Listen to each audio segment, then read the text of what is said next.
Θέλω να ευχαριστήσω πολύ την κυρία Λουπάκη για την παρουσίαση, όλα τα μέλη του Εργαστηρίου Μετάφρασης και Επεξεργασίας του Λόγου του Απειθήτα για την πρόσκληση και να τους συγχαρώ όλους για τη διοργάνωση αυτής της σειράς σεμιναρίων, πολύ ενδιαφερόντων σεμιναρίων και χαίρομαι ιδιαίτερα που είμαι εδώ σήμερα μαζί σας.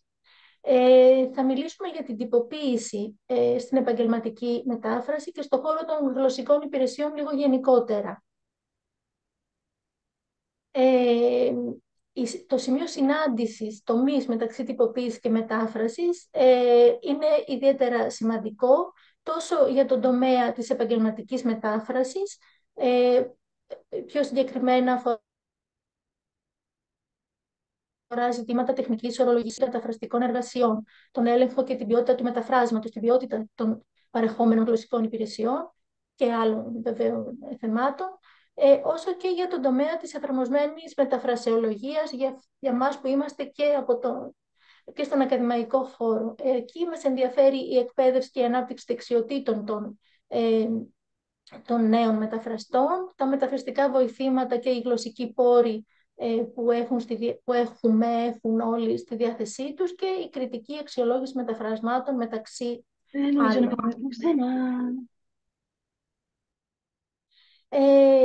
Το πλάνο της παρουσίασης έχει ως εξής. Θα σας μιλήσω λίγο γενικά για την τυποποίηση. Μετά θα σας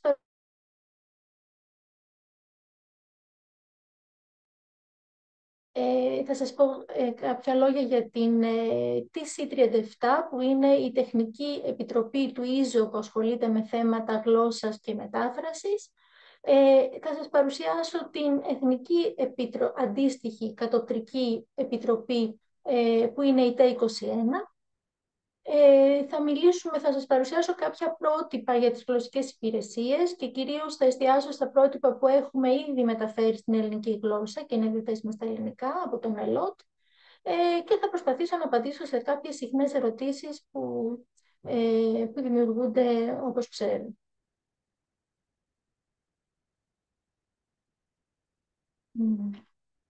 Να κάποιο λίγο κόλλησε. Ωραία, λοιπόν.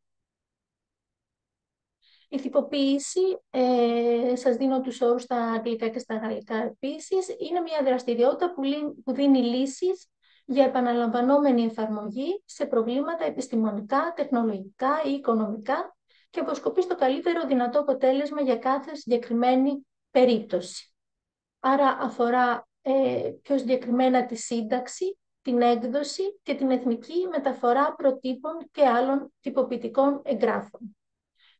Αυτά μπορείτε να τα δείτε και περιγράφονται και στο site του ΕΛΟΤ και πιο συγκεκριμένα ως αρχές της τυποποίησης, της εθνικής τυποποίησης για την Ελλάδα, ορίζονται πρώτον η ικανοποίηση αναγκών σε όλους τους τομείς της εθνικής οικονομίας αλλά και της κοινωνίας, η συνένεση σε εθνικό επίπεδο, η συνένεση όλων των φορέων σε κάθε τομέα αναφοράς, η αντικειμενικότητα, δηλαδή τα πρότυπα εκπονούνται και είναι επωφελία όλων των μερών, χωρίς να ευνοείται κάποιος. Η σύγχρονη τεχνολογία, δηλαδή παρακολουθούν τα πρότυπα τις σύγχρονες τεχνολογικές και επιστημονικές εξέλιξεις. Η ελληνική γλώσσα, γι' αυτό μεταφέρονται στα ελληνικά και προσπαθούμε να διατηρούμε και να τυποποιούμε την ορολογία κάθε θεματικό τομέα και φυσικά ο εθελοντικός χαρακτήρας που έγκυται τόσο στην συμφωνία για την εκπόνηση, η κοινή συνένεση και η συμφωνία για την εκπόνηση των προτύπων, αλλά και για την εφαρμογή τους.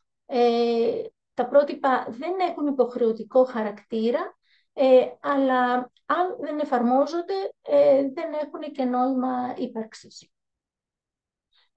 Γι' αυτό το λόγο η κοινή συνένεση είναι η πιο θεμελιώδης αρχή, η πιο βασική αρχή, προκειμένου να συνταχθούν πρότυπα που να είναι αποδεκτά από όλους.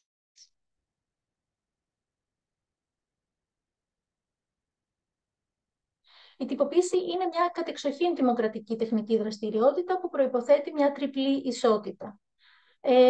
Πρώτον, την ισότητα όλων των παραγόντων της οικονομικής ζωής στη συμμετοχή στις κατατομέα τεχνικές επιτροπές, όπως είναι η Τεχνική Επιτροπή 21, την οποία εκπροσωπώ σήμερα εδώ, όπου συντελείται ο σχεδιασμός των τυποποιητικών εγγράφων που καθορίζουν κοινά αποδεκτές απαιτήσεις.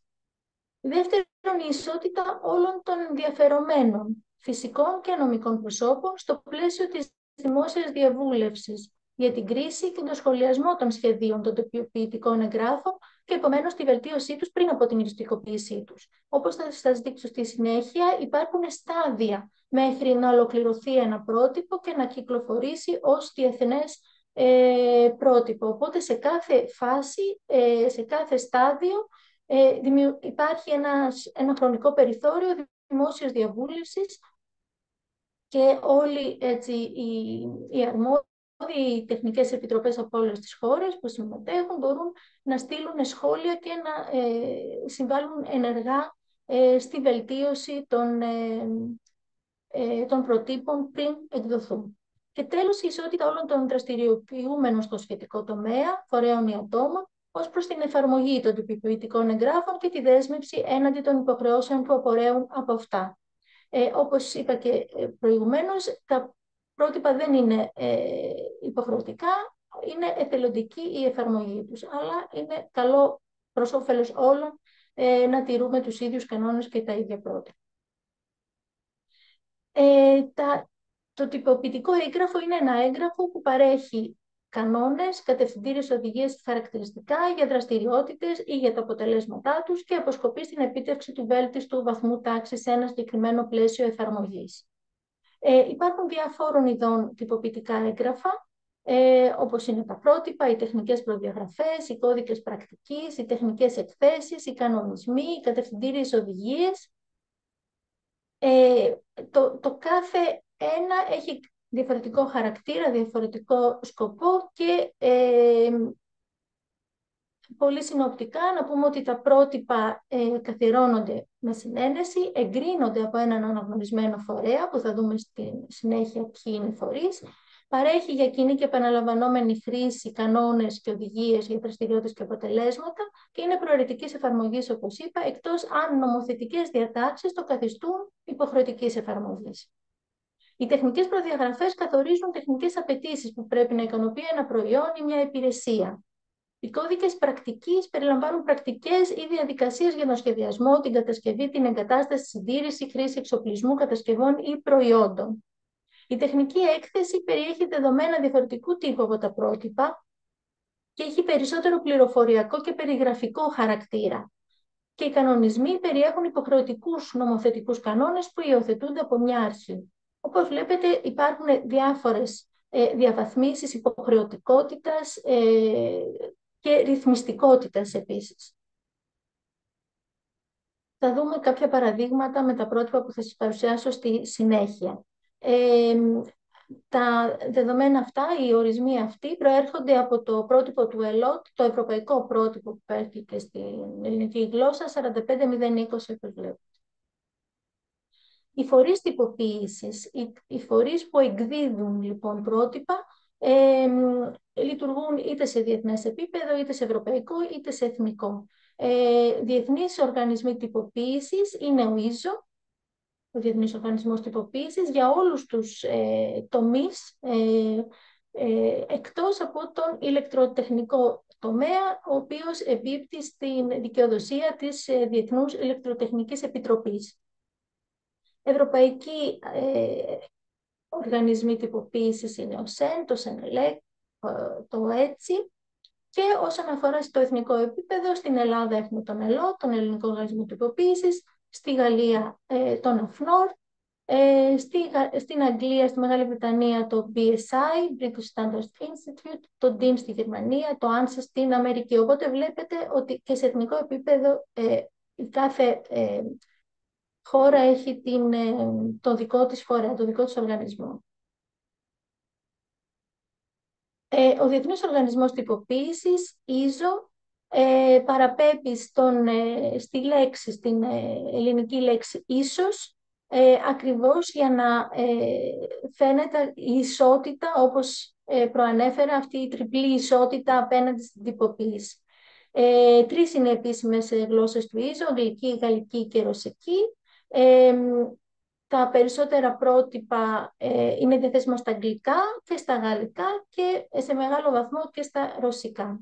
Οπότε από το πρωτότυπο, το αγγλικό ή το γαλλικό, τα μεταφέρουμε εμείς αντίστοιχα στην ελληνική γλώσσα και στην ελληνική πραγματικότητα. Η Τεχνική Επιτροπή Technical Committee 37 με το όνομα Language and Terminology πρώτος συστάθηκε το 1947 με το όνομα Terminology Principles and Coordination. Το 2000 μετονομάστηκε σε Language and Other Language and Content Resources και τελευταία το 2017 σε Language and Terminology. Ο σκοπός στο αντικείμενο της Επιτροπής αυτής είναι η τυποποίηση των περιγραφών, των πόρων, των τεχνολογιών και των υπηρεσιών που συνδέονται, σχετίζονται με την ορολογία, τη μετάφραση, τη διερμηνία και όλες τις γλωσσικές δραστηριότητες στην πολυγλωσσική μας κοινωνία. Η διάρθρωση της Επιτροπής 37 είναι, όπως τη βλέπετε εδώ, αποτελείται από 5 υποεπιτροπές. Κάθε υποεπιτροπή εξειδικεύεται σε έναν τομέα. Η πρώτη, η υποεπιτροπή 1, αφορά τις αρχές και μεθόδους της ορολογίας. Οι 2 αφορά την ροή της ορολογίας και τους κωδικούς των γλωσσών. Άρα αφορά περισσότερο τις ορολογικές μεθόδους και τις εφαρμογές για συγκεκριμένες γλώσσες και γλωσσικό περιεχόμενο. Η 3, τη διαχείριση των ορολογικών πόρων, προκειμένου άρα εκπονεί πρότυπα σχετικά με το σχεδιασμό και την διαλειτουργικότητα των ορολογικών πόρων. Η 4, τη διαχείριση των γλωσσικών πόρων. Άρα εκεί έχουμε πολλά πρότυπα που αφορούν την οργάνωση για παράδειγμα, την επισημείωση γλωσσικών πόρων, μορφότυπα πάλι ενσωμάτωσης και ανταλλαγής δεδομένων. Και τέλος η 5 αφορά τη μετάφραση, την διερμηνία και τις σχετικές τεχνολογίες. Και είναι αυτή, χωρίς να σημαίνει, εστιάζουμε λίγο πιο πολύ στην 5, γιατί το θέμα μας είναι η επαγγελματική μετάφραση, αλλά όλες οι επιτροπές εκπονούν και εκδίδουν πρότυπα που μας ενδιαφέρουν. Άρα δεν τις αγνοούμε, πρέπει να παρακολουθούμε επίσης και τα πρότυπα ή τις εκθέσεις ή ό,τι άλλο τυποποιητικό έγγραφο βγαίνει και από τις άλλες υποεπιτροπές.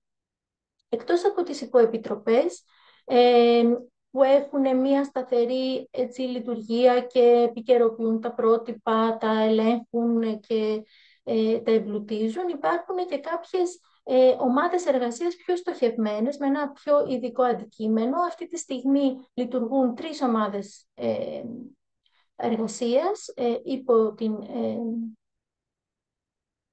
την Επιτροπή 37.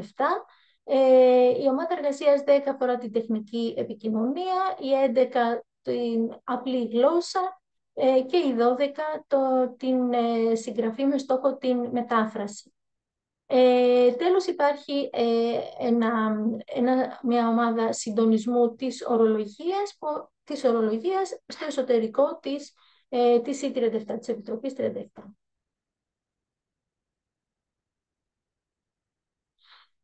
Πιο συγκεκριμένα, η Υποεπιτροπή 5, που ανέφερα ότι αφορά την μετάφραση, είναι η νεότερη από τις από τις υποεπιτροπές της E37.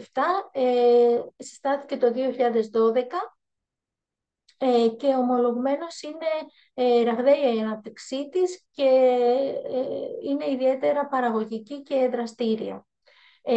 Μέσα στην Επιτροπή 5 υπάρχουν τέσσερις ομάδες εργασίας, μία για τη μετάφραση, μία για τη διερμηνία, μία για τον εξοπλισμό που αφορά τις υπηρεσίες διερμηνίας και μία που αφορά τα εκπαιδευτικά προγράμματα για τη μετάφραση και τη διερμηνία. Και τέλος, πάλι στο εσωτερικό της Υποεπιτροπής 5 υπάρχει η ομάδα συντονισμού της ορολογίας. Όπως βλέπετε, η ορολογία είναι παρούσα παντού, γιατί είναι ο βασικός κώδικας επικοινωνίας, έτσι, μας εξασφαλίζει την αρμονική και ομαλή επικοινωνία μεταξύ των τομέων. Τα πρότυπα που έχει δημοσιεύσει η TC37 αυτή τη στιγμή είναι 81. Η αλήθεια είναι ότι οι αριθμοί λίγο αλλάζουν, γιατί κάποια αποσύρονται, κάποια προστίθενται. Υπό εκπόνηση αυτή τη στιγμή είναι 27 πρότυπα. Και όσον αφορά το ανθρώπινο δυναμικό, έτσι, τις χώρες που συμμετέχουν, γιατί είναι εθνικοί φορείς που συμμετέχουν ως μέλη της υποεπιτροπής, της κάθε υποεπιτροπής του ΙΖΟ, της κάθε επιτροπής του ΙΖΟ, μάλλον τεχνικής επιτροπής του ΙΖΟ. Άρα αυτή τη στιγμή είναι 36 τα πλήρη μέλη, με πλήρη συμμετοχή, δηλαδή έχουν δικαίωμα να συμμετέχουν στις ψηφίσεις. Ο ελληνικός φορέας συμμετέχει στον ΙΖΟ στην DC37 ως P-member, άρα έχουμε δικαίωμα ψήφου. Και υπάρχουν ακόμα και 27 χώρες που συμμετέχουν ως παρατηρητές, δηλαδή παρακολουθούν τις εργασίες, αλλά δεν έχουν δικαίωμα ψήφου. Η Ελληνική Επιτροπή, ΤΕ21, είναι αυτό που λέμε κατοπτρική επιτροπή της TC37. Δηλαδή είναι η αντίστοιχη Εθνική Επιτροπή με ακριβώς το ίδιο αντικείμενο μελέτης και παρατηρεί και συμμετέχει στις διαδικασίες όλων των υποεπιτροπών αντίστοιχα της C37. Συστάθηκε το 1978 με τον τίτλο Αρχαίας Τεχνικής Ορολογίας και μετονομάστηκε το 2013 σε Ορολογία Γλωσσική Πόρη. Όπως βλέπετε, η ονομασία ταιριάζει λίγο περισσότερο με την προηγούμενη ονομασία της C37 πριν γίνει Language and Terminology που είναι σήμερα. Η γραμματιακή υποστήριξη υπάγεται στον ΕΛΟΤ, αλλά η γραμματιακή υποστήριξη γίνεται από το ΤΕ, το Τεχνικό Επιμελητήριο Ελλάδος. Μέλη της Επιτροπής είναι εκπρόσωποι φορέων, συνολικά 11 φορείς, αν τους μετρώ σωστά, είναι η ΕΛΕΤΟ, η Ελληνική Εταιρεία Ορολογίας, το ΤΕ, το Τεχνικό Επιμελητήριο, το Πανεπιστήμιο Αθηνών, το Μετσόβιο Πολυτεχνείο, το ΙΕΛ, το Ινστιτούτο Επεξεργασίας του Λόγου, το Ερευνητικό Κέντρο Αθηνά δηλαδή, η Ακαδημία Αθηνών με το Κέντρο Ερεύνης Συνολογισμών και Ορολογίας, η Ένωση Ελλήνων Φυσικών και η Ένωση Ελλήνων Χημικών, και πιο πρόσφατα προσθέθηκαν εκπρόσωποι από την ΠΕΜ, την Πανελλήνια Ένωση Μεταφραστών, και την ΕΜ, την Ελληνική Εταιρεία Μεταφρασιολογίας. Εκτός από τα μέλη υπάρχουν και οι παρατηρητές, εξωτερικοί παρατηρητές, που είναι επιστήμονες και εμπειρογνώμονες. Προσπαθούμε να διευρύνουμε το δίκτυο των παρατηρητών μας όσο γίνεται, ώστε όταν έρχεται στην Επιτροπή ένα θέμα αρκετά εξειδικευμένο, να έχουμε τους κατάλληλους εμπειρογνώμονες για να μπορέσουν να μελετήσουν τα έγγραφα και να προτείνουν ενδεχομένως κάποια σχόλια, μια γνώμη, για να μπορέσουμε να ψηφίσουμε ανάλογα. Και οι βασικές εργασίες της ΤΕ21, οι βασικές όχι μόνες, είναι η επεξεργασία και παραγωγή προτύπων στην ελληνική γλώσσα και η συμμετοχή στις διαδικασίες τυποποίησης του ΙΖΟ. Άρα παρακολουθούμε τι κάνουν όλες οι υποεπιτροπές, σε ποιο στάδιο είναι τα διάφορα έγγραφα και ταυτόχρονα παράλληλα επεξεργαζόμαστε τα πρότυπα που έχουμε βάλει στον προγραμματισμό μας για την ελληνική γλώσσα. Όσον αφορά τα πρότυπα για τις γλωσσικές υπηρεσίες, Εστιάζουμε βέβαια στην τυποποίηση και τη μετάφραση. Εδώ, εφόσον έχουμε να κάνουμε με παροχή υπηρεσιών, άρα θέλουμε όσο γίνεται πιο αξιόπιστες και ποιοτικές να προσφέρουμε, έτσι, να κατοχυρώσουμε, να βρούμε τους τρόπους να εγγυηθούμε αξιόπιστες και ποιοτικές υπηρεσίες, να εγγυηθούμε την ποιότητα του αποτελέσματος, να γίνει εναρμόνιση της ορολογίας που χρησιμοποιείται, ενοποίηση των διαδικασιών στη ροή της μεταφραστικής εργασίας, τη βελτιστοποίηση στην αξιοποίηση των διαθέσιμων πόρων, να ευνοηθεί η συνεργασία μεταξύ φορέων, επαγγελματιών, ατόμων, πελατών κλπ. Η διεπιστημονικότητα και βέβαια η επικαιροποίηση των προτύπων προκειμένου να ανταποκρίνονται στην πραγματικότητα και στις νέες εξελίξεις. Ενδεικτικά λοιπόν η οργάνωση της μεταφραστικής εργασίας περιέχει τη διαχείριση της ποιότητας, τη διαχείριση κινδύνου, διαχείριση έργου, διαχείριση ποιότητας της μετάφρασης, διαχείριση μεταφραστικού έργου, διάφορες ορολογικές εργασίες, την επαγγελματική επάρκεια των μεταφραστών, τη ροή των εργασιών στα μεταφραστικά έργα, τα μεταφραστικά εργαλεία, τη μεταφραστική τεχνολογία κλπ. Τα διεθνή πρότυπα που έχει εκπονήσει η Υποεπιτροπή 5 για τη μετάφραση, που αφορούν τη μετάφραση, είναι αυτά που βλέπετε στην οθόνη. Εδώ θα ήταν χρήσιμο να κάνω ένα διαχωρισμό. Όπως βλέπετε το πρώτο είναι Technical Specification, όπως είπαμε στην αρχή, είναι ISO TS. Δηλαδή είναι τεχνική προδιαγραφή και όπως βλέπετε αφορά τα translation projects, τα μεταφραστικά έργα και παρέχει γενική καθοδήγηση. Σε αντίθεση με το επόμενο που είναι το γνωστό ISO 17100, Translation Services, Requirements for Translation Services, το πρώτο έχει περιγραφικό χαρακτήρα και είναι γενική καθοδήγηση. Το δεύτερο περιγράφει απαιτήσεις, με τις οποίες απαιτήσεις μπορεί κάποιος να πιστοποιηθεί. Δηλαδή, η διαδικασία της πιστοποίησης γίνεται με βάση κάποια πρότυπα που περιγράφουν απαιτήσεις και όχι γενική καθοδήγηση.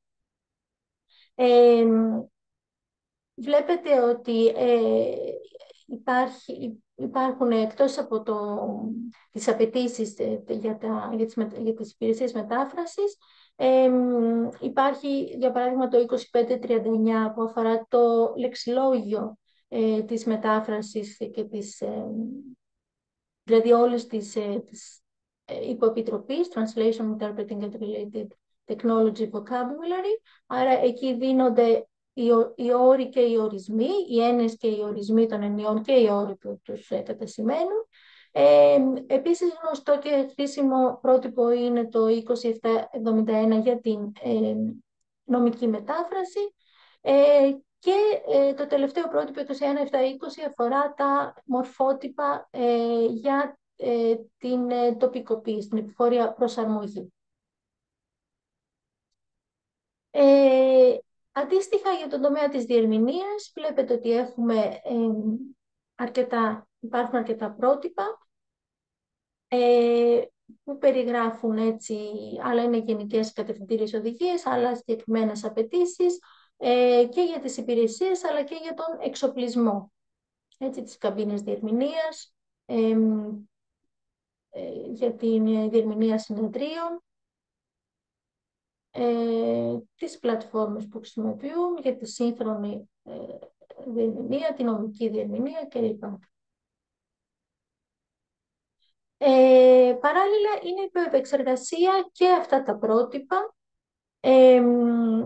Όπως βλέπετε το 5060 για παράδειγμα αφορά την αξιολόγηση του μεταφράσματος, γενική καθοδήγηση, έτσι άρα έχει ένα συμβουλευτικό χαρακτήρα.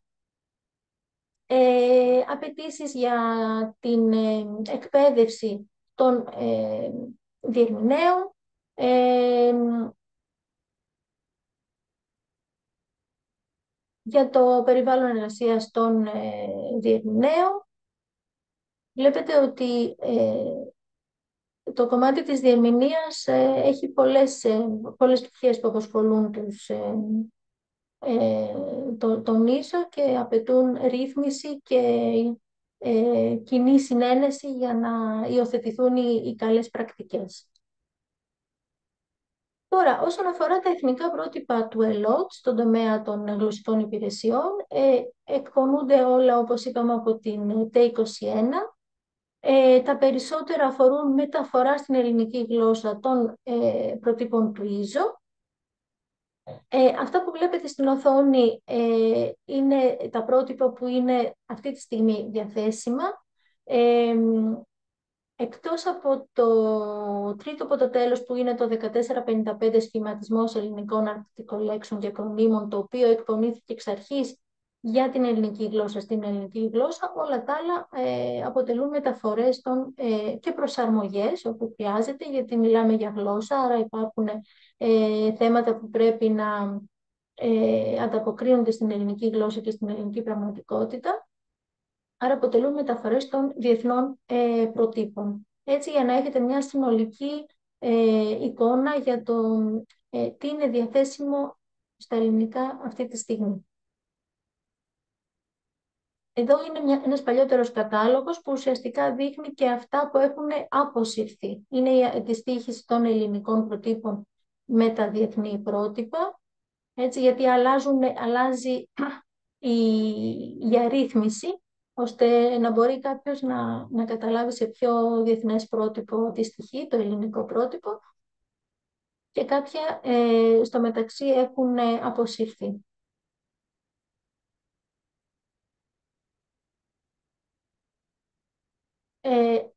Μέχρι εδώ καλά, με παρακολουθείτε, με ακούτε κανονικά, γιατί δεν βλέπω κανέναν, οπότε. Ναι, ναι.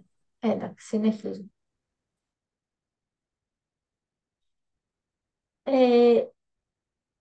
Λοιπόν, ας πάμε να δούμε κάποιες πιο συγκεκριμένες πτυχές των γλωσσικών υπηρεσιών. Θα ξεκινήσουμε από την τυποποίηση και την ορολογία. Η τυποποίηση είπαμε ότι προϋποθέτει την συνένεση των μελών κάθε κοινότητας, επαγγελματικής ή επιστημονικής, και χάρη στην τυποποίηση γίνεται συστηματοποίηση των ενιών κάθε θεματικού πεδίου και τα συστήματα ενιών αντιστοιχούνται και αποδίδονται με συστηματικά και τυποποιημένα ορολόγιο. Ένα τυποποιημένο ορολόγιο οφείλει να είναι ακριβές, να κατοπτρίζει ένα συνεκτικό σύστημα όρων που να αντιστοιχεί στο σύστημα ενιών του εκάστοτε θεματικού πεδίου και να περιέχει καθιερωμένες διαγλωσσικές αντιστοιχίες των όρων. Καθιερωμένες διαγλωσσικές αντιστοιχίες, έτσι. Αυτό μας ενδιαφέρει ιδιαίτερα στη μετάφραση. Δύο σημαντικές εργασίες στο πλαίσιο της τυποποίησης στο πεδίο της ορολογίας είναι η διαβάθμιση της αποδεκτότητας των όρων και η εναρμόνιση όρων και ενιών. Όσον αφορά το πρώτο, τη διαβάθμιση αποδεκτότητας, αυτό σημαίνει ότι ένα τυποποιημένο ορολόγιο πρέπει να καταγράφει όλους τους χρησιμοποιούμενους συνώνυμους όρους, αποδίδοντάς τους χαρακτηρισμούς όπως προτιμόμενος, δεκτός ή αποδεκτός, αδόκιμος ή απαρχαιωμένος όρος. Ο προτιμόμενος όρος είναι ο όρος που συνιστάται από την Επιτροπή Τυποποίησης, ενώ όλα τα αποδεκτά συνώνυμά του θεωρούνται αποδεκτοί όροι, συνώνυμοι όροι για την ίδια έννοια. Οι όροι που χαρακτηρίζονται αδόκιμοι ουσιαστικά απορρίπτονται και πρέπει να εγκαταλείπονται. Ωστόσο, το γεγονός ότι ένας όρος έχει καταστεί αδόκιμος δεν σημαίνει ότι δεν πρέπει να αναφέρεται καθόλου σε ορολογικά λεξικά ή βάσει ορολογικών δεδομένων, αφού σε ένα μέρος της καταγεγραμμένης γνώσης, σε κείμενα δηλαδή, όσο λίγα και αν είναι αυτά, όσο μικρό και αν είναι αυτό το μέρος της καταγεγραμμένης γνώσης, έχει χρησιμοποιηθεί. Οπότε η πρόσβαση στη γνώση αυτή τον χρειάζεται. Χρειάζεται λοιπόν να αποτυπωθεί σε ένα ορολόγιο με την ένδειξη. Αλλά σιγά σιγά θα πρέπει να εγκαταλείπεται. Ε, η εναρμόνιση ενιών και όρων, σας έχω βάλει το αντίστοιχο πρότυπο, ελληνικό πρότυπο του ΕΛΟ, το 562, που αφορά ακριβώς την εναρμόνιση ενιών και όρων. Αφορά τη λύση των ασυνεπιών ή των αμφισημιών μεταξύ των ορολογίων που φυσικά προκαλούν εμπόδια στην επικοινωνία.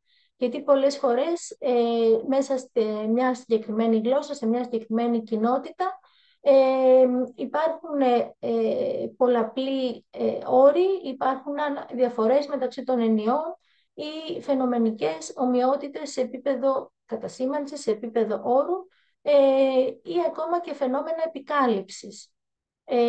Συνεπώς απαιτείται εναρμόνιση και μέσα στο ίδιο το θεματικό πεδίο και μεταξύ διαφόρων θεματικών πεδίων, αλλά και μεταξύ διαφόρων γλωσσών.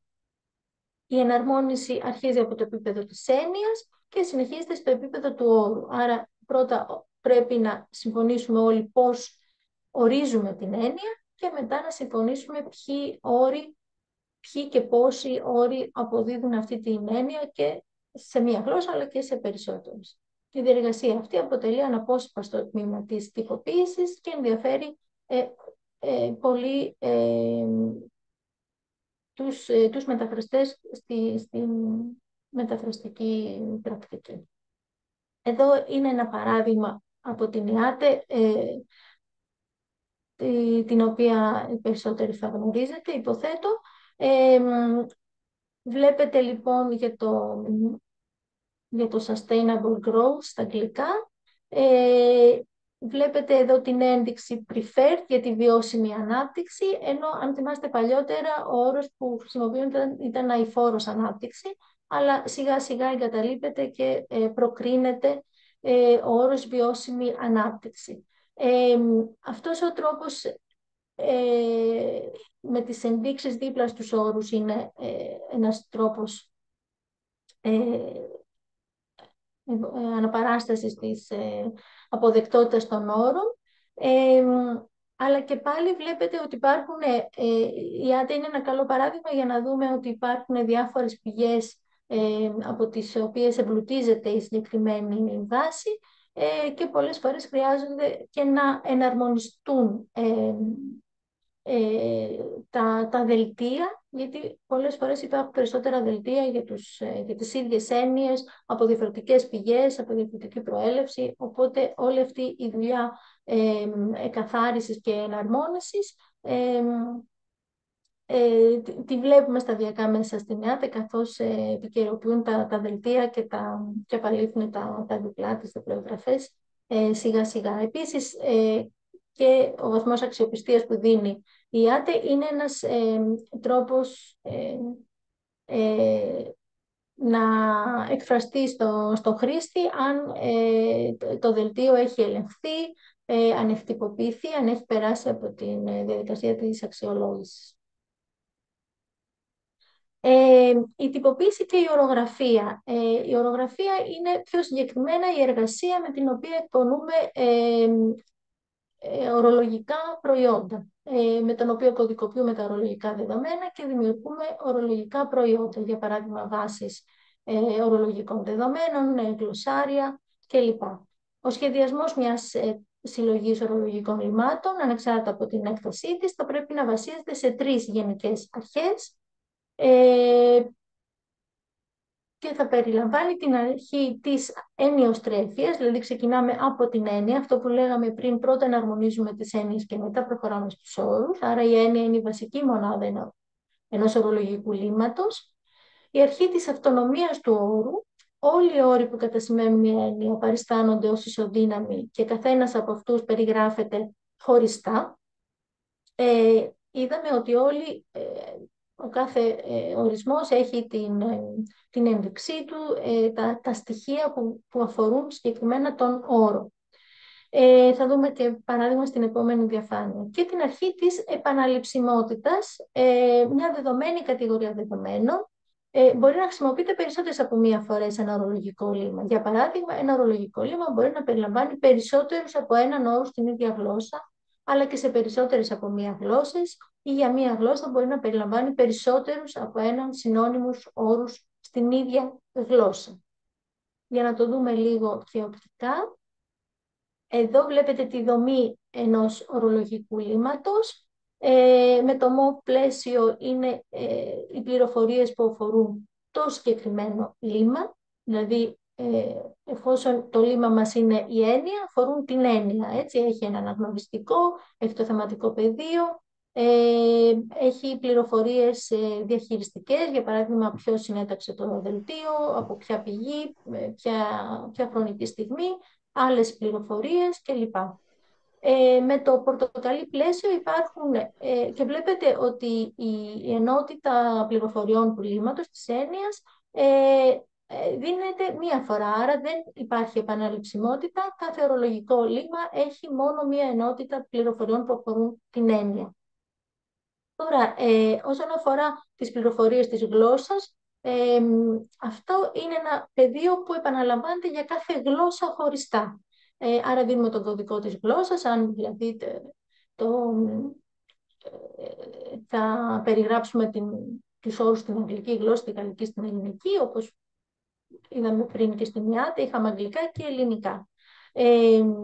Και μετά στη συνέχεια δίνουμε τις πληροφορίες που αφορούν τον όρο. Και αυτό πάλι είναι ένα πεδίο το οποίο επαναλαμβάνεται για κάθε όρο χωριστά, στο εσωτερικό κάθε γλώσσας χωριστά. Έτσι έχουμε τον όρο και τις σχετικές πληροφορίες για τον όρο, το συγκείμενο, τις συνθέσεις, την πηγή, από που αντλήθηκε ο όρος, και κάθε φορά επαναλαμβάνεται για όσους συνώνυμους όρους έχουμε για τη συγκεκριμένη έννοια στο εσωτερικό κάθε γλώσσας. Δίπλα βλέπετε ένα παράδειγμα ορολογικού λύματος, το οποίο είναι είναι ένα παράδειγμα από το παράρτημα, το πληροφοριακό παράρτημα του προτύπου ΕΛΟ 1447, που αφορούσε την μεταφρασεοστρεφή ορογραφία, το οποίο έχει αποσυρθεί δυστυχώς. Και βλέπετε ότι έχουμε τον κωδικό του λύματος, αυτό είναι η ενότητα πληροφοριών του λύματος, το θεματικό πεδίο, και μετά αρχίζει η περιγραφή αναγλώσσα. Άρα έχουμε τον όρο στα αγγλικά, τη συντομογραφία στα αγγλικά, το συνώνυμο στα αγγλικά, σημείωση χρήσης για τον όρο στα αγγλικά, και μετά περνάμε στο κάτω μέρος του δελτίου. Βλέπετε ότι ξεκινούν οι πληροφορίες για τα γαλλικά. Υπάρχει ένας όρος στα γαλλικά, υπάρχει πηγή για τον όρο στα γαλλικά, και αυτές οι πληροφορίες επαναλαμβάνονται ανά όρο και ανά γλώσσα. Τα χαρακτηριστικά της μεταφρασεοστρεφούς ορογραφίας, έτσι, η ορογραφία που γίνεται για τις ανάγκες των μεταφραστών, άρα γίνεται για να εξυπηρετήσει πολύ πρακτικές ανάγκες, περιγράφοντας το πρότυπο που κυκλοφόρησε στην ελληνική γλώσσα ως 1447. Στο μεταξύ αποσύρθηκε το πρότυπο και έχει πλέον αντικατασταθεί από ένα νεότερο, πιο εμπλουτισμένο. Οπότε αυτό είναι, αντιστοιχεί, το ελληνικό πρότυπο αντιστοιχεί στο παλιότερο διεθνές. Οι μεταφραστές χρειάζονται, όπως ξέρουμε, να αποθηκεύουν και να ανακτούν ένα σύνολο δεδομένων πολύ μεγαλύτερο από αυτό που συνήθως αποθηκεύεται σε μια βάση δεδομένων. Για το λόγο αυτό, η μεταφρασεοστρεφής, έτσι, translation-oriented terminography, έχει ως αντικείμενό της όχι μόνο το ορολόγιο σε όλες τις μορφές, δηλαδή όρους, ονόματα, σύμβολα, αλλά και το φρασεολόγιο, τα συγκείμενα, καθώς και τυποποιημένα τμήματα κειμένου. Στη μετάφραση δεν χρειαζόμαστε μόνο τους όρους, χρειαζόμαστε και πληροφορίες για το κείμενο, για το πώς ο όρος χρησιμοποιείται μέσα σε κείμενο. Η εφαρμογή λοιπόν της μεταφρασεοστροφούς ορογραφίας περιλαμβάνει την αποθήκευση πληροφοριών σχετικών με το κείμενο σε ένα προκαθορισμένο και συμφωνημένο μορφότυπο, σε ηλεκτρονική μορφή, και επιπλέον την αναγνώριση ειδικών κατηγοριών δεδομένων, οι οποίες πρέπει να περιλαμβάνονται σε κάθε λύμα. Οι ορολογικές αυτές πληροφορίες πρέπει να αναγνωρίζονται σύμφωνα με συγκεκριμένα προκαθορισμένα κριτήρια. Στη συνέχεια να μελετώνται, να τεκμηριώνονται με τη χρήση αξιόπιστων και έγκυρων πηγών, όποτε είναι εφικτό και σε περιπτώσεις όπου ο μεταφραστής δεν μπορεί να αποκτήσει πρόσβαση σε τέτοιες πηγές, συνιστάται να συνεργάζεται με τους ειδικούς του πεδίου, προκειμένου να βρει τρόπους που θα συμβάλλουν στην ενδεδειγμένη μετάφραση των ορολογικών πληροφοριών. Αυτές είναι έτσι, ακριβώς ένα απόσπασμα από την εισαγωγή του συγκεκριμένου προτύπου που περιγράφονται τα χαρακτηριστικά για τις συγκεκριμένες ανάγκες των μεταφραστών.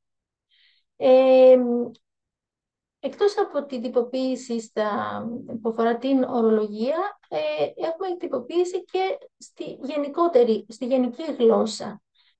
Εδώ σας φέρω δύο παραδείγματα από δύο πρότυπα, δύο τυποποιητικά έγγραφα, έτσι, γιατί το πρώτο δεν είναι πρότυπο, είναι τεχνική έκθεση, technical report, που αφορούσε την τυπολογία των επιπέδων χρήσης στη γλώσσα, language registers, το οποίο έχουμε ολοκληρώσει την επεξεργασία του, έχουμε ολοκληρώσει τη μεταφορά στην ελληνική γλώσσα και περιμένουμε από τον ΕΛΟΤ να αποδοθεί ο αριθμός και να κυκλοφορήσει. Έχει οριστικοποιηθεί πλέον. Το συγκεκριμένο έγγραφο αποσκοπεί να διασαφηνίσει τις αμφισημίες που προκύπτουν από τη χρήση του όρου επίπεδο χρήσης, register.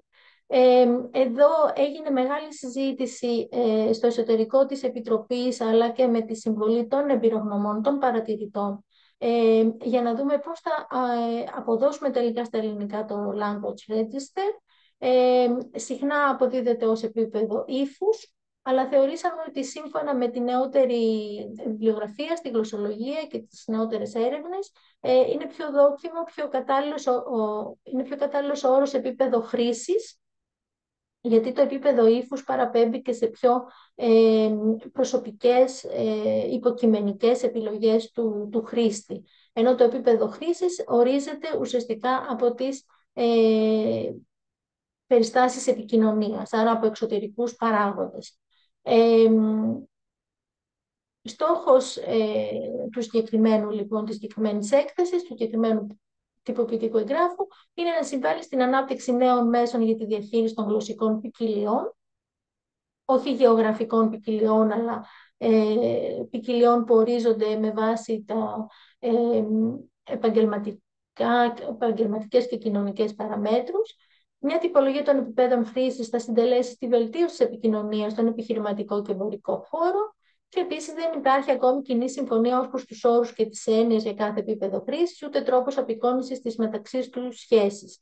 Οπότε, ακριβώς επειδή δεν υπάρχει ακόμα κοινή συμφωνία, υπήρχε η ανάγκη να καταγραφούν και να συμφωνηθούν κάποια πράγματα στο μέτρο που ήταν δυνατόν, προκειμένου να περιγραφούν οι όροι και οι έννοιες σχετικά με τα επίπεδα χρήσης σε διάφορες γλώσσες. Οπότε η συγκεκριμένη έκθεση έχει πολύ ενδιαφέρον, γιατί περιγράφει, έχει παραδείγματα από γλώσσες όχι μόνο ευρωπαϊκές, αλλά και ασιατικές, και που έχουν και επίπεδα χρήσης που δεν τα έχουμε εμείς στη δική μας κουλτούρα και στη δική μας κοινωνία. Οπότε έχει ενδιαφέρον η απόδοση και η μεταφορά του συγκεκριμένου προτύπου, και επίσης να πω ότι Έλληνες εμπειρογνώμονες συμμετείχαν και στην αρχική συγγραφή του προτύπου, του διεθνούς προτύπου, προτείνοντας παραδείγματα και για τα ελληνικά. Οπότε βλέπετε ότι η ελληνική συνεισφορά γίνεται σε διάφορες φάσεις της εκπόνησης ενός προτύπου. Αυτό όσον αφορά την τεχνική έκθεση για την τυπολογία των επιπέδων χρήσης. Το δεύτερο παράδειγμα αφορά το plain language, που ολοκληρώθηκε, είναι ένα πρότυπο που κυκλοφόρησε πρόσφατα και νομίζω ότι έχει και αρκετή προβολή και αρκετό ενδιαφέρον. Έχουμε ξεκινήσει στην Επιτροπή να το επεξεργαζόμαστε και για να το μεταφράσουμε στα ελληνικά. Εδώ δεν αφορά ειδική γλώσσα, αφορά την γενική γλώσσα. Έτσι, εδώ είναι η εισαγωγή από το αγγλικό, γιατί δεν έχουμε ακόμα την ελληνική έκδοση. Έτσι, plain language ensures readers can find what they need, understand it and use it. Ο στόχος, έτσι, η έμφαση δίνεται στο χρήστη και στην καλύτερη επικοινωνία, στην επίτευξη καλύτερης επικοινωνίας.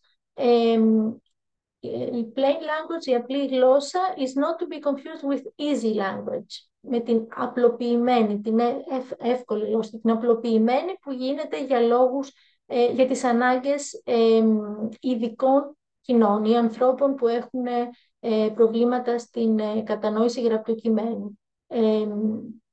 Αυτό λοιπόν είναι ένα πρότυπο που ξεκινήσαμε τώρα να το μελετάμε για να το μεταφέρουμε στα ελληνικά. Πάλι τη γενική γλώσσα αφορά και το πρότυπο το 1455 για το σχηματισμό ελληνικών αρκτικών λέξεων και ακρονίμων. Καθορίζονται τα βήματα για το σχηματισμό τους, η διαδικασία για την αντιμετώπιση των ξενόγλωσσων σύντομων συντομευμένων δηλαδή μορφών, είτε αρκτικών λέξεων είτε ακρονίμων, και προβλέπεται η χρήση παραγόγων και συνθέτων που βασίζονται σε σύντομομορφές. Οπότε είναι και αυτό ένα πολύ ενδιαφέρον και χρήσιμο πρότυπο που αφορά συγκεκριμένα την ελληνική γλώσσα και αφορά θέματα και προφοράς και σχηματισμού και παραγωγής και σύνθεσης.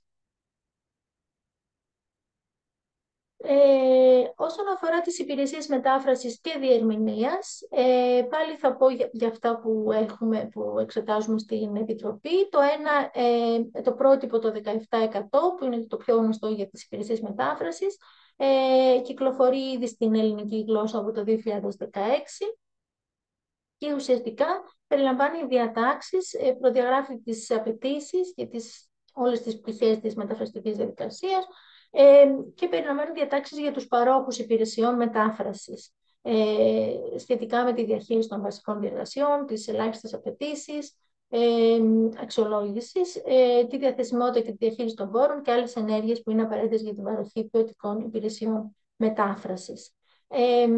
Θα σας πω και παρακάτω λίγα περισσότερα πράγματα για το τι περιλαμβάνει ακριβώς το πρότυπο, ποιες ενότητες και ποια στοιχεία τυποποιεί. Και το δεύτερο πρότυπο, το 2355, αφορά τις υπηρεσίες διερμηνίας, τη διερμηνία συνεδρίων. Και αυτό είναι ένα πρότυπο το οποίο το επεξεργαζόμαστε τώρα στην Επιτροπή και να το μεταφέρουμε στα ελληνικά. Και εκεί έχουμε την τύχη να συνεργαζόμαστε με το Χάρη τον Κίνο, ο οποίος ήταν και ο project leader του συγκεκριμένου προτύπου, δηλαδή διεύθυνε την ομάδα εργασίας στον Ίζο για την εκπόνηση του συγκεκριμένου προτύπου. Οπότε τώρα συνεργαζόμαστε μαζί του για την μετάφραση στην ελληνική γλώσσα. Άρα είναι δύο πολύ σημαντικά πρότυπα, τα οποία το ένα το έχουμε ήδη και το άλλο θα το έχουμε σύντομα στην ελληνική γλώσσα. Θα περάσω σε κάποιες ερωτήσεις. Θα προσπαθήσω να απαντήσω όσο γίνεται πιο απλά.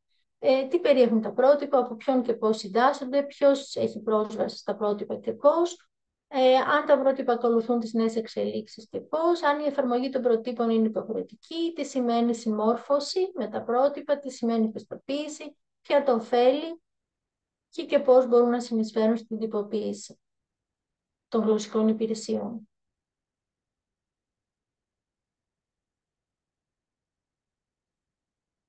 Έχω ακόμα τελειώνει ο χρόνος, γιατί νομίζω ότι λίγο παρασύρθηκα. Έχετε ακόμα 10 λεπτά. Αν μπορούσατε να αφήσετε, ας πούμε, να μας μιλήσετε για 5 λεπτά και να μας αφήσετε και 5 λεπτά για ερωτήσεις, ευχαριστούμε πάρα πολύ. Ωραία. Θα τα διατρέξω γρήγορα για να έχουμε και χρόνο. Λοιπόν, τα πρότυπα περιέχουν ένα μέρος, μια ενότητα η οποία είναι σταθερή σε όλα τα πρότυπα, που περιγράφει τους όρους και τους ορισμούς ενιών.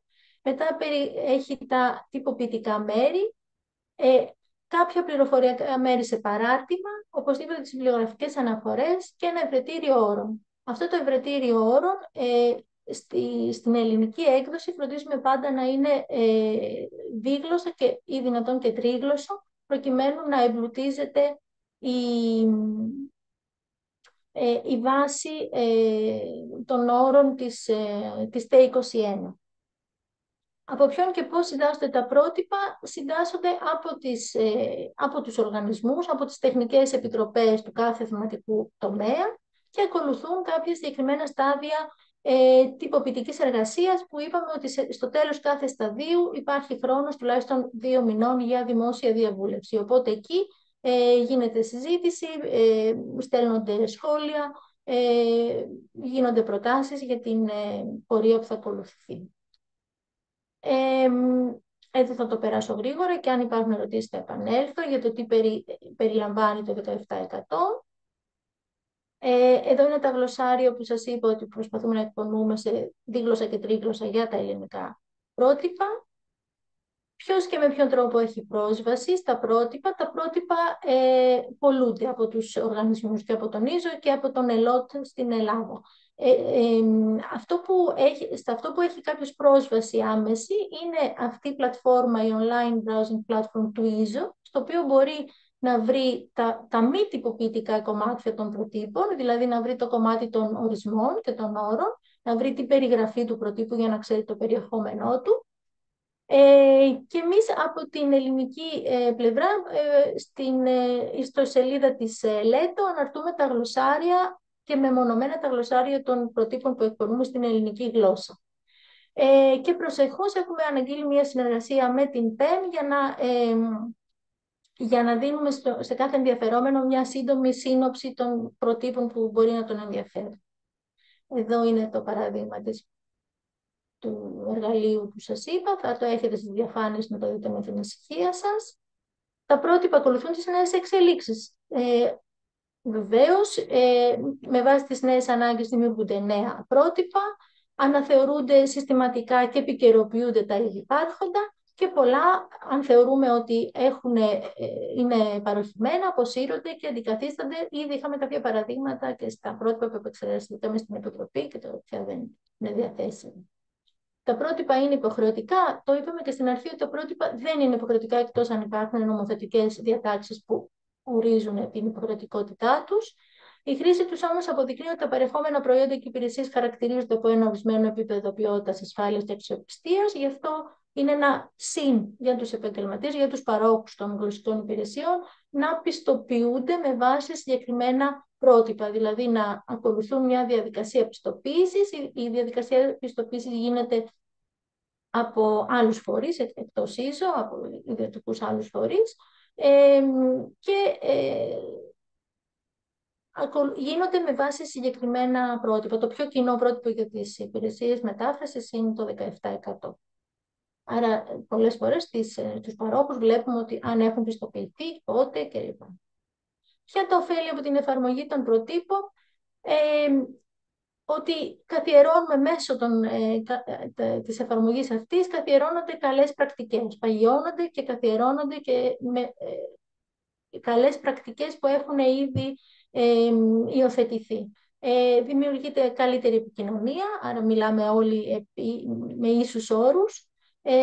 Υπάρχει αντικειμενικότητα και διαφάνεια, ασφάλεια και προστασία και καλύτερη αξιοποίηση των πόρων.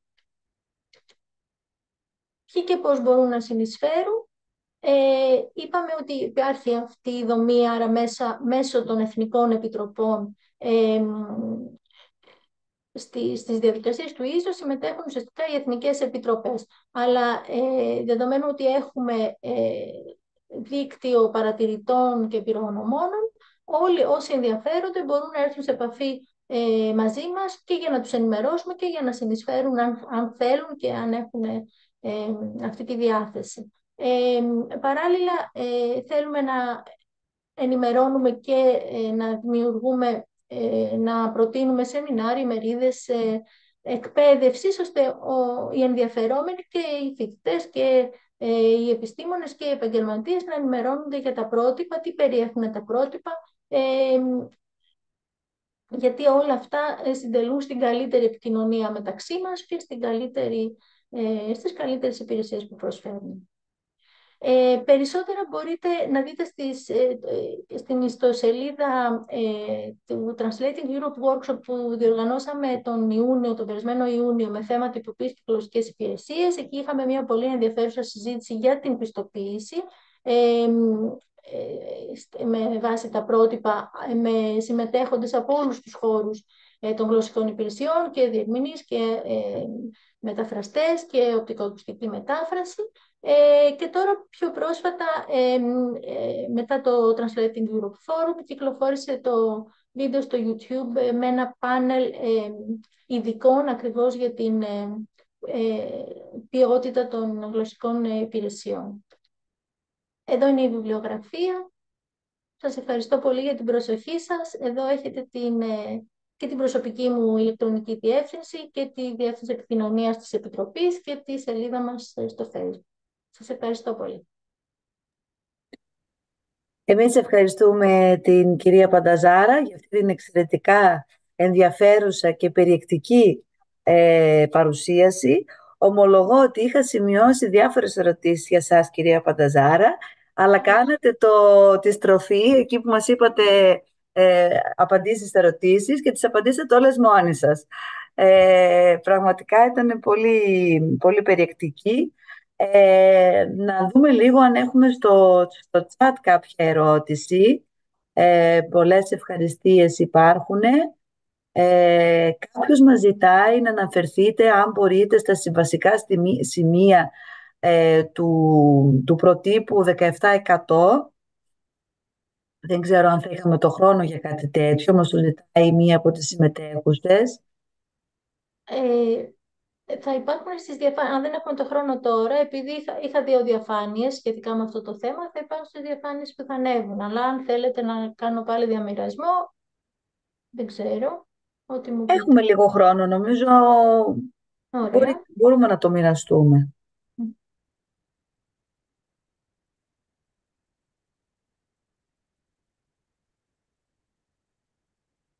Να πάω λίγο πίσω.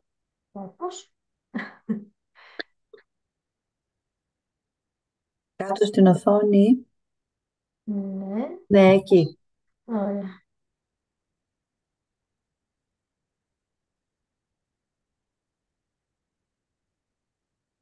Εδώ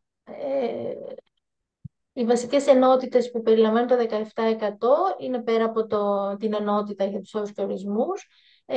Υπάρχει μια ενότητα που αφορά τους πόρους, και τους ανθρώπινους και τους τεχνολογικούς πόρους.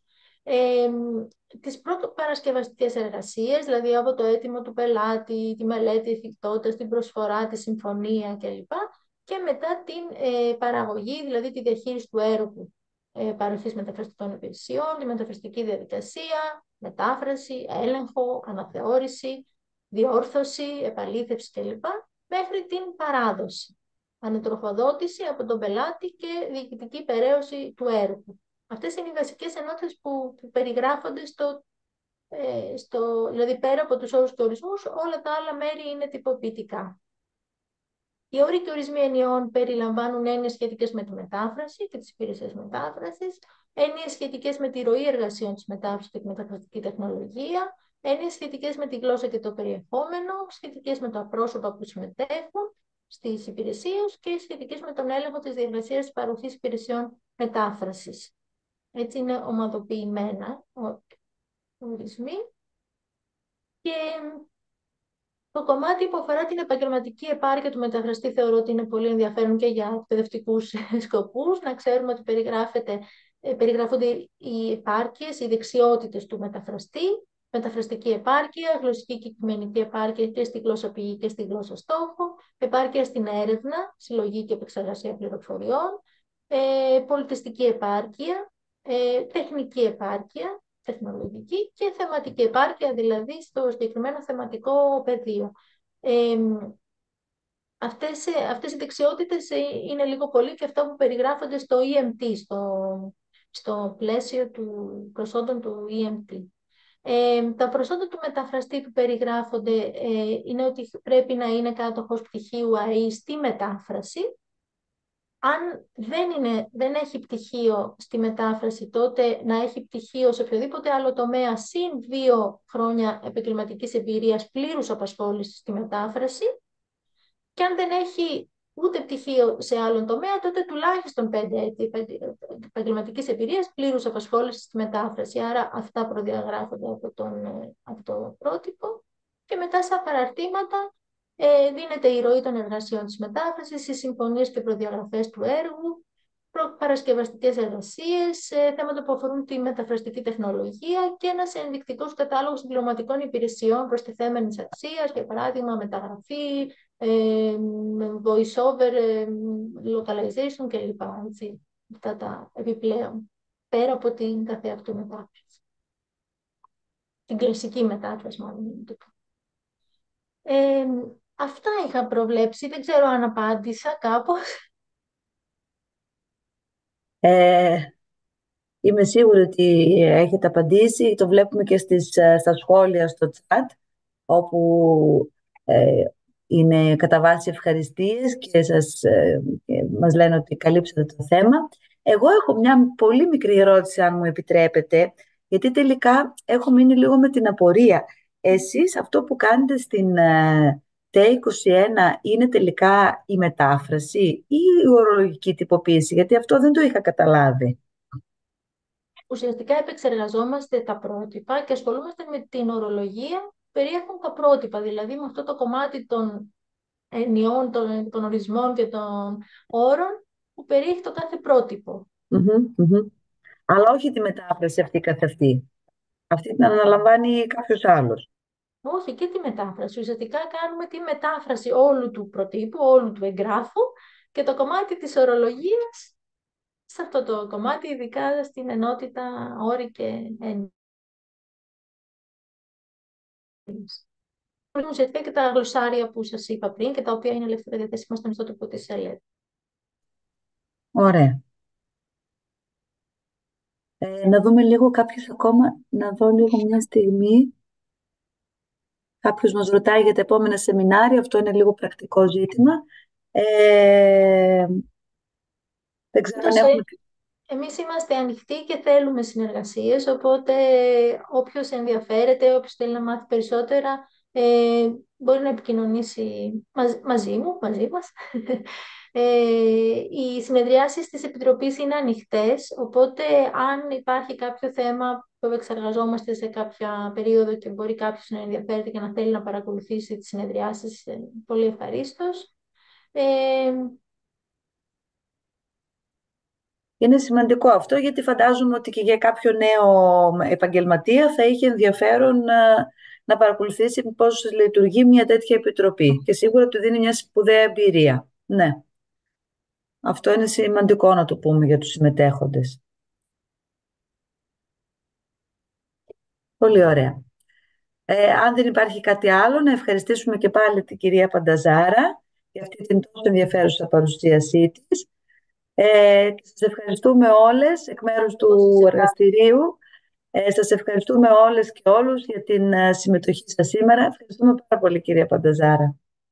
Εγώ ευχαριστώ πολύ και καλή συνέχεια και στα επόμενα σεμινάρια. Ευχαριστώ πολύ. Να είστε καλά. Γεια σας.